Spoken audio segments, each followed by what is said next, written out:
The sea is really not a silent world, if you know how to tune in on it. With an instrument called a hydrophone, an underwater microphone, you can listen to the sounds made by sea life. In fact, to anything that goes on in the ocean. I was testing a very special set of highly sensitive hydrophones, which I had rigged up as a unit. To my underwater phones, a whale sounded like blasts on a tuba. A friendly seal sounded like a dog barking. A playful school of porpoises reminded me of schoolgirls chattering.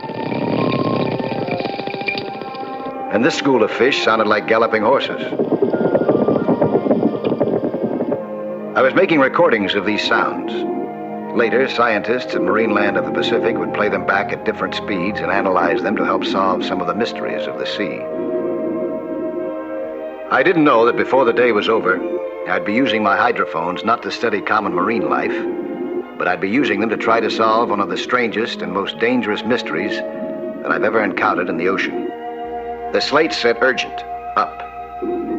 A message had come from my friend Ernesto Santilla, a marine specialist asking me to fly immediately to Punta Serena on the coast of Baja California and to bring all my underwater equipment.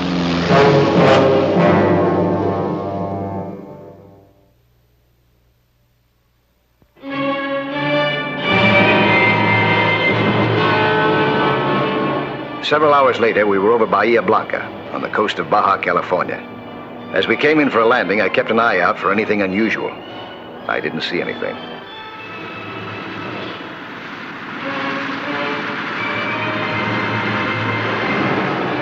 We landed in the bay and taxied toward Punta Serena. Ernesto had left a truck and instructions for me in town. An hour later, I drove up the beach into his research camp. Tanks, hydrophones, and all.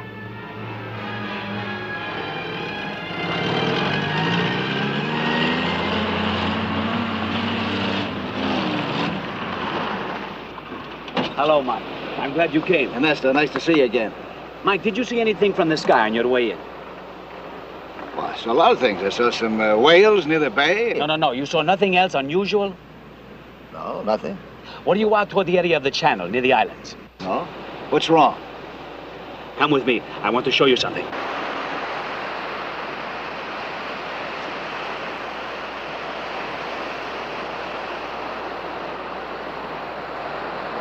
I'd like you to look at that net. Got a hole in it. What's so unusual about that?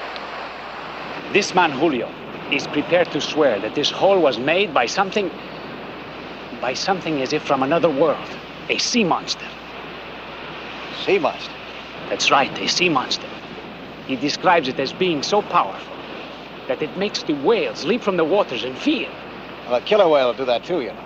He says it set up an underwater turbulence that made the bell buoy in the channel ring as if the devil himself had hold of its tongue. You actually get a look at this sea monster? Sí, señor. He describes it as having long wild hair and eyes that burn. No, these are reliable men. They have been professional fishermen for 20 years. I know them both. They are very, very certain of their story. You see it too?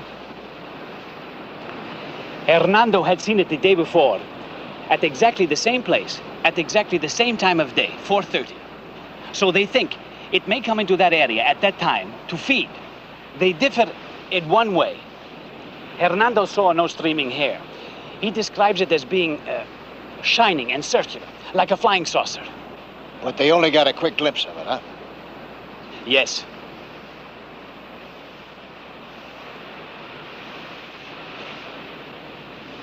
These ends look like they've been cut. Yes, Mike.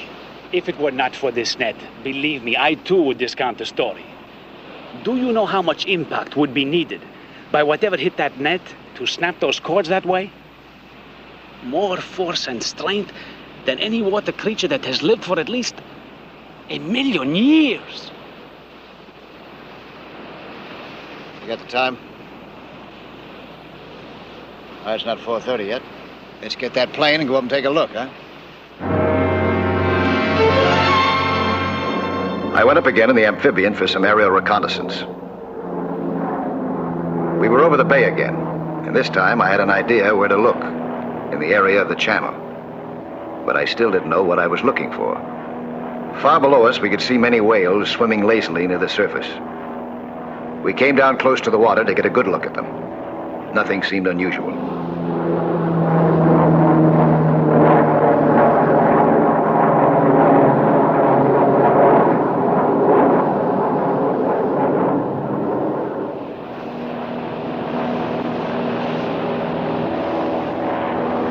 All of a sudden, a huge whale leaped out of the water as if terrified. Then another. And another. The whole herd was running and leaping in panic. We couldn't see what was causing it all below the surface. But there was something. I couldn't doubt that anymore. We went back to the camp to study the problem. We considered every possible angle. We studied charts, calculated currents, and consulted many of Ernesto's books. We knew that many supposedly extinct sea creatures had been discovered alive in recent years. Still, I couldn't accept the idea that any sea monster could create such a turbulence, panic a herd of whales, or push right through a heavy-duty net. Ernesto couldn't accept it either. But what other explanation was there? I decided that there was only one thing to do: collect data on it, right there in the water as it passed.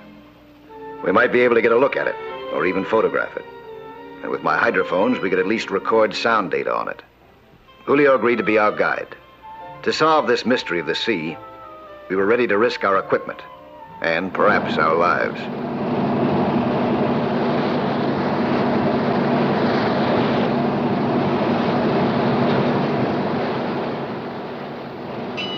We got to the channel early the next morning. That gave us many hours to prepare, but we didn't know what we were preparing for.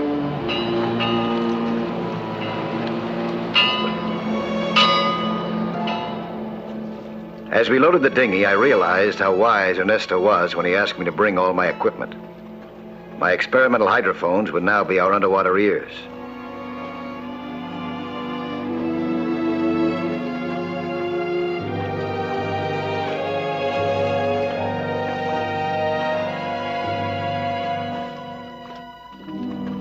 We agreed to place them at specific angles and depths in relation to each other. Each phone had its own miniature transmitter, broadcasting to the receivers, meters, and tape recorders aboard the Teresa. By comparing the sounds and intensities and making some calculations, we could chart the course, the depth, and speed, perhaps even the size, of anything that passed through the channel.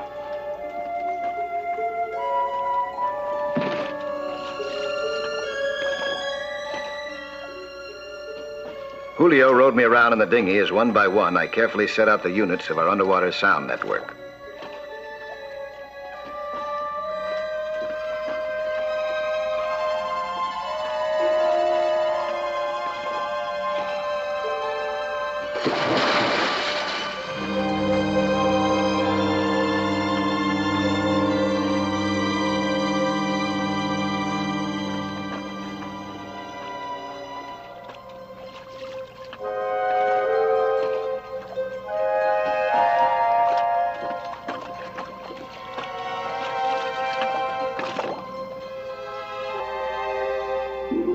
When I had adjusted the floats and cables, I made a final check on the connections, the directions, and distances.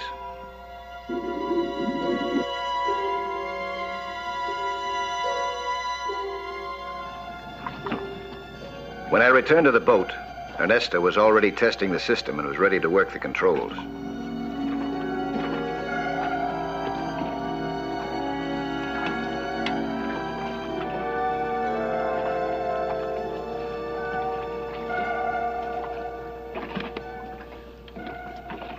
How's it working?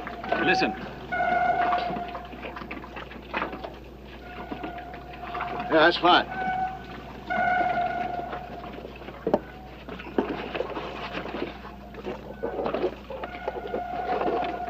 You are not going into the water again, Mike. Yeah. I just changed my tanks. These are full ones. The time is now too close. It will be too dangerous until we know what we are dealing with. Well, that's why I want to get a good look at it. I can see much better down below. The boat is the safest place for all of us, Mike. I will not consent. You brought me down here because I'm supposed to know my job. Let me do it, huh? My way. Yeah.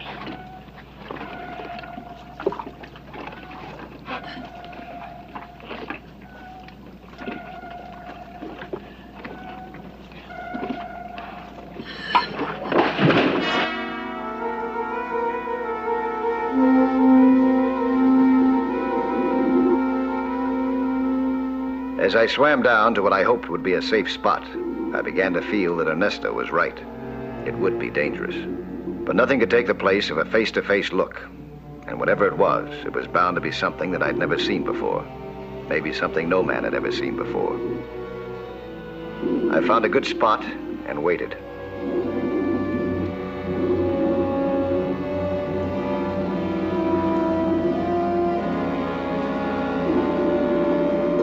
Aboard the Teresa, Ernesto and Julio waited too, as the minutes ticked by. If the pattern remained the same, it would be on top of us in a few minutes.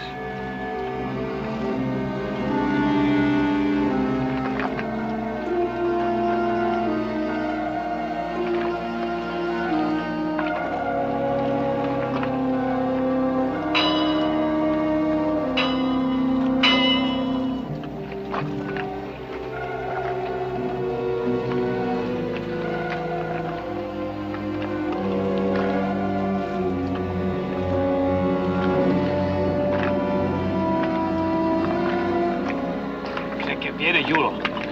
Pues no estoy seguro. I wondered what I would do about it if it was something out of the depths. But even if I had wanted to change my mind, it was too late now to get back to the boat. I felt a faraway vibration in the water, and I heard an eerie sound. Whatever it was on its way. I braced myself and set the camera. I figured that no matter what happened to me, I might still get a photograph. Perhaps something of tremendous scientific value. Jefe! He comes! Even the whales are afraid!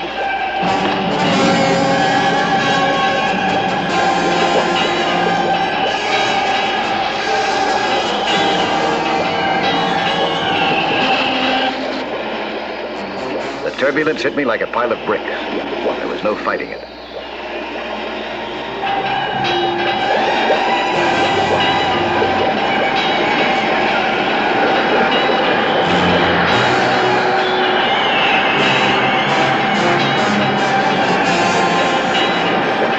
My body was tossed around like a feather. I was turned over and over. I knew that I wouldn't be able to get a picture, or even a look. I wondered if I lived to tell what had happened to me.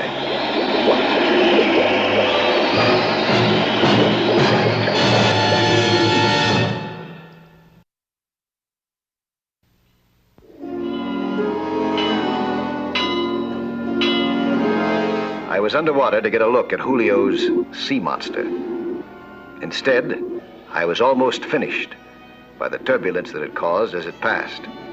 And I had seen nothing. My watch told me that I had lost track of several minutes.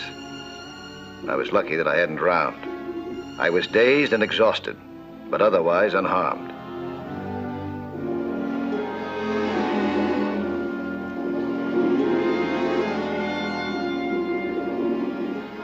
As I surfaced, I looked around for some trace of the thing, but saw nothing.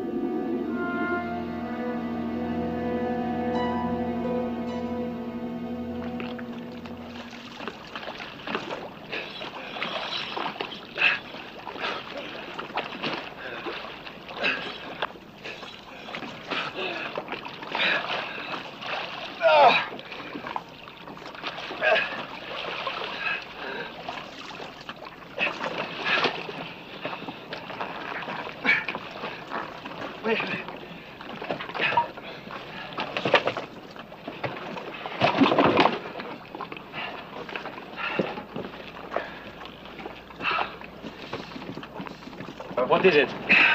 What did you see? Nothing. He came too fast.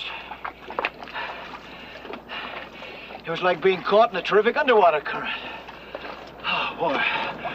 Threw me around, knocked me over. I didn't even get a chance to take a picture of it. When I finally got up, it was gone. What about you? Did you see it? Well, we each saw something different and really did not see anything. You were right, Mike. Its speed is fantastic. Nothing is sure. But the hydrophones picked it up from the beginning. After you rest, Mike, we'll play it back and start our analysis. Okay.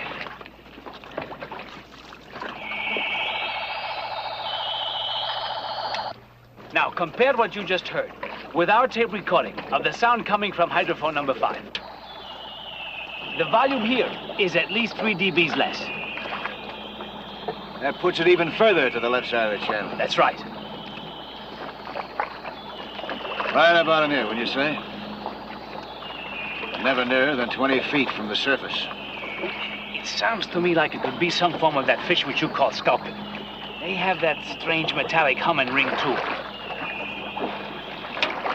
Look at the course this thing takes. Comes straight in from the sea to the spot we've been observing it, and it makes a perfect 90-degree turn. Every time in the same place. That's a smart sea monster.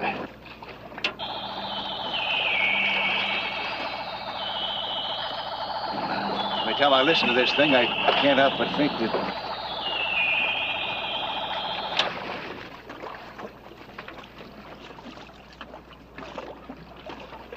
you've got at least a half a dozen reinforced nets aboard, haven't you?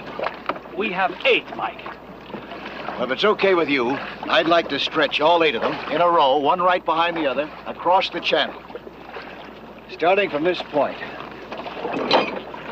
Right here. So as to slow it up just long enough to get a real look at it, huh? That's right. Maybe take a picture of it, too. And if I'm lucky, even disable it. At least it'll give us a chance to find out what we're up against. We can keep it there for just a half a minute. Well, what do you say? You willing to risk those nets of yours? I'm afraid it'll probably go through the first 3 or 4 of them, but I think the rest of them will hold it. Yes, Mike. If you will agree this time to stay on board with us. Until we have something in those nets, then I'll go down and take a picture of it, huh? Okay. Well, we have until 4:30 tomorrow. We got a lot of work to do. Let's start rigging those nets, huh? We worked the rest of the day and all of the next, rigging the nets. We finished just in time. We were watching the meter, which measured overall vibrations. If a net was hit, the needle of the meter would jump. It was almost time.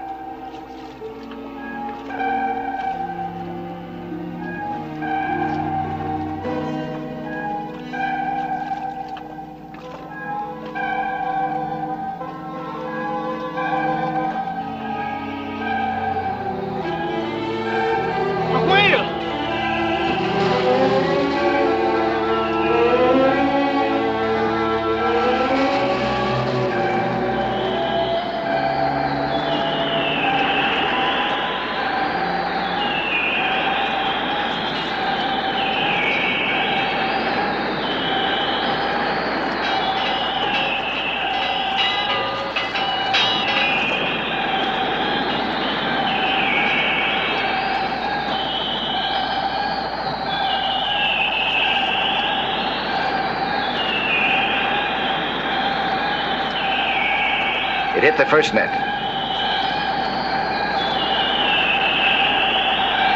The second. And the third. But the fourth had a different sound. It seemed as if the thing was hanging there. I knew that I might have only seconds in which to look at it. As I sped downward, I wondered what was waiting for me in the fourth net. There was a clean hole in the first net. I swam through it.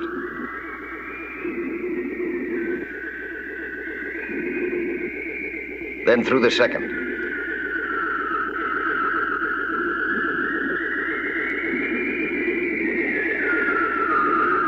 through the third. And then I saw it. It looked like a mass of foaming bubbles. It wasn't any sea monster from out of the deep. It was a man-made monster, and one of the strangest devices that I had ever seen. At first, I could hardly believe that so small an object could have created such tremendous turbulence. But as I approached it, I understood better. Even with its power cut down by the damage it had suffered in the nets, it writhed, twisted, and strained like some live creature. I tried to find some way to put it out of action. I pulled on one of the antennae. It came off easily, and the pressure diminished slightly. Something has happened. That sound is not as strong. See?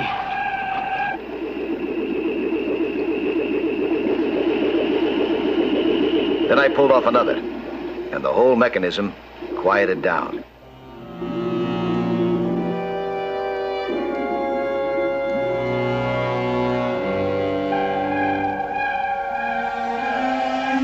I examined it carefully to see if I could discover what propelled it, and to satisfy myself that I had really disabled it.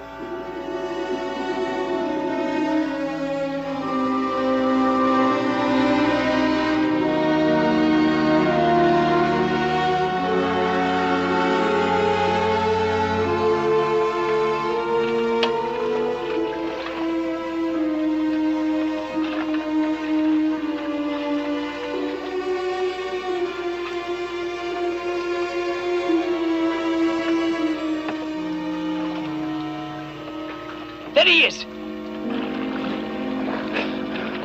He's safe! He's safe! Call Naval Intelligence.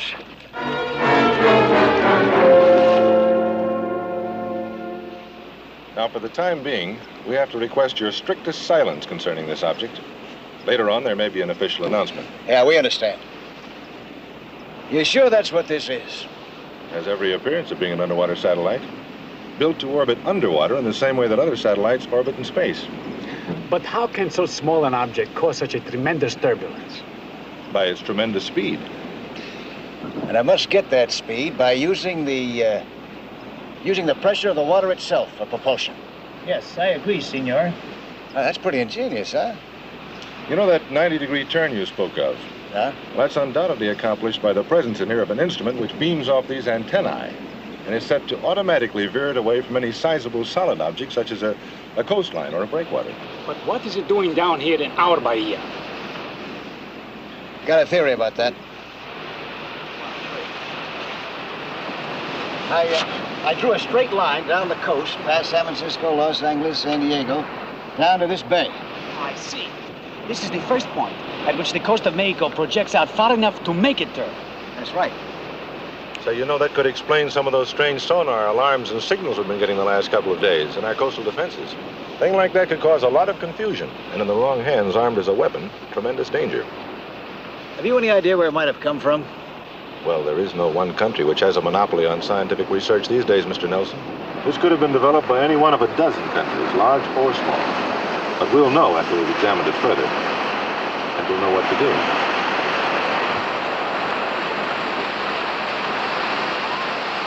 Hey, amigo, what are the burning eyes and the long wild hair? Well, the eyes, they must have been these two light-sensitive discs.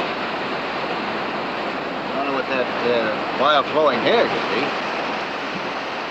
Yeah, it must have just passed through a kelp bed. That's what you saw, was kelp on there. Ah, see. You know, I don't blame you for thinking that it was something from another world. And who can say, with all that is happening today, that he was so very far wrong?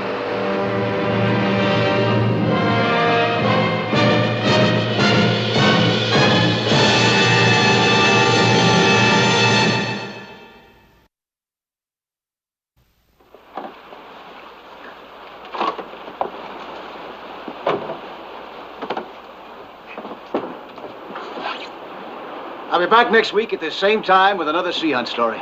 Plan to be with us again, huh?